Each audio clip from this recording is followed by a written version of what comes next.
Kaixo, ongi etorria, polinomioak aztertuko ditugu. Zertaz daude osatuta polinomioak? Gaiez. Eta zer dira gaiak? Gaiak dira monomioak eta zenbakiak. Ikusten duzu bezala. Eta hauei deitzen zaie gaiak. Egon daitezke batutzen eta kentzen. Horren ikusten duzu bezala, hemen daude 1, 2, 3, 4, 5, 6 gai. Baina polinomio hau ez da laburtua. Laburtzeko monomio antzekorik ez dute egon behar. Adibidez hemen, gai hau eta gai hau, edo monomio hau eta monomio hau antzekoak dira. Orduan, lehenengo gauza egin behar duguna da antzekoekin batu edo kendu eta gero ordenatu. Jarriko dugun izena, polinomionena, PIxa, gogoratu zaitez, polinomioen izena letra larriz edo handiz jarri behar dela. Eta ixa txikiz. Orduan, 5 ixa berriru, ken 4 ixa berriru, gogoratu zaitez egiten dela. 5 ixa berriru. Koefizientea kendu. 5 ken 4, 1. Eta 1 ez da jartzen. Orduan jarriko dugu ixa berriru. Hau da, 3. mailakoa. Gero, 2. mailakoak baldu antzekorik, ez, horran utziko dugu, ken 2 ixa berri. Horren dator, lehenengo mailakoak. Zer ditugu? 2. Antzekoak dira, horran haure laburtu egingo dugu. Hau da, 1 ixa. Eta hau da, ken 3 ixa. 1 ken 3 minus 2 ixa. Orduan, hemen jarriko dugu, minus 2 ixa. Eta gelditzen zaigu, gehi 6. Honek ez du antzekorik. Horren, hau izango izateke polinomio laburtua. Honekin lan egin behar dugu. Hau laburtu gabe da eta hau laburtua. Eta laburtua dagoenean, hemen zebet gauza esan daitezke. Adibidez, esan dezakegu polinomio honen maila zein da. Maila aurkitzeko esan behar dugu monomio guztien artean nork duen mailarik altuena. Orduan, honek du 3, ezta? Orduan da, 3. mailakoa. 3. Besetik esan dezakegu zer den koefiziente nagusia. Orduan, koefiziente nagusia izaten da mailarik altuena duen monomioaren koefizientea. Orduan, nor du mailarik altuena honek? Ze koefiziente du? Ez du ezak jartzen, 1. Orduan, koefiziente nagusiak 1 izango litzake. Eta falta zaizu gai askea. Gai askea izaten da letrazko zatirik ez duen gaia. Orduan, honek badu, honek ez. Hau da, gai askea. 6. Beraz, polinomio laburtuarekin, polinomioaren maila, koefiziente nagusia eta gai askea definitu dezakegu.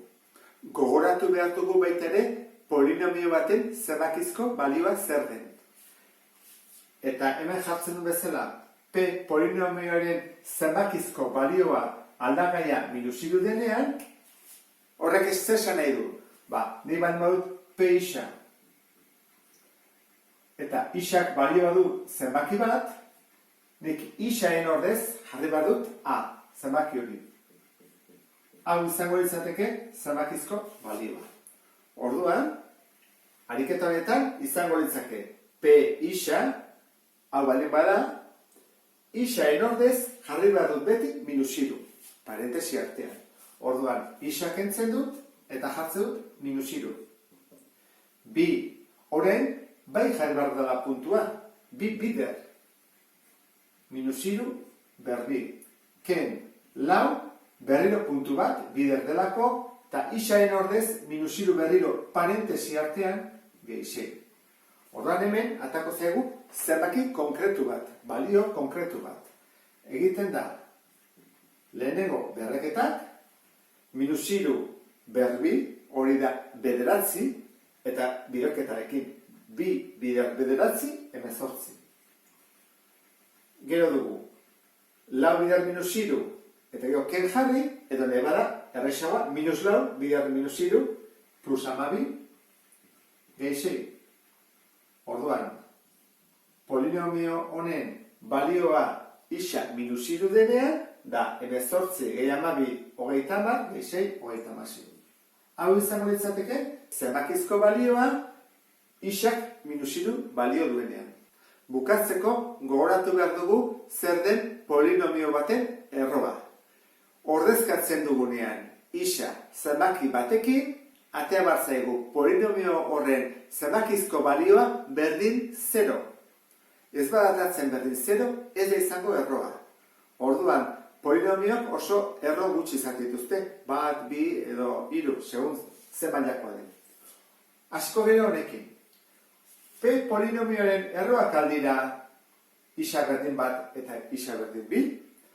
Zer egin behar dugu? Isaen ordez jarri behar dugu bat. Ea, ateratzen zaigun zenbakizko balioa 0. Orduan jarriko dugu. P bat berdin bat berriru, nik ez diot parentesia jarriko positiboa delako. Negatiboa denean bai behar dugula. Ken bat berbi, ken bost bider bat, eta gero gai askea, gehi bi. Ordezkatu ditut. Isaen ordez, beti bat zenbakia. Orduan, zen bat ateatzen zaigu. Bat ber iru bat, bat ber bi bat, bost bider bat, bost, gehi bi. P bat izango litzake. Bat ken bat 0, ken bost minus bost, gehi bi minus iru. Honek zesan nahi du? Ez dela erroa. Ez delako 0 atera. Goazen egitea minus birekin. P minus bi berdin. Minus bi berriru. Parentesia behar du. Ken minus bi berri. Orain dugu ken bost bider minus bi eta amaitzeko gai askea gehi. Zer egin behar dugu lehenengo? Berreketak. Minus bi, bider minus bi, bider minus bi. Minus 8. Gogoratu zaitez, minusa, baldin bada, bakoitiarekin, bi bider bi, atatzen zaigula minusa. Eta hemen bitartean, minus bi bider minus bi atatzen da positiboa. Horren da, ken positiboa. Urrengoa, ja biderketa egingo dugu. Minus bost, bider minus bi, plus 10, eta gehi bi.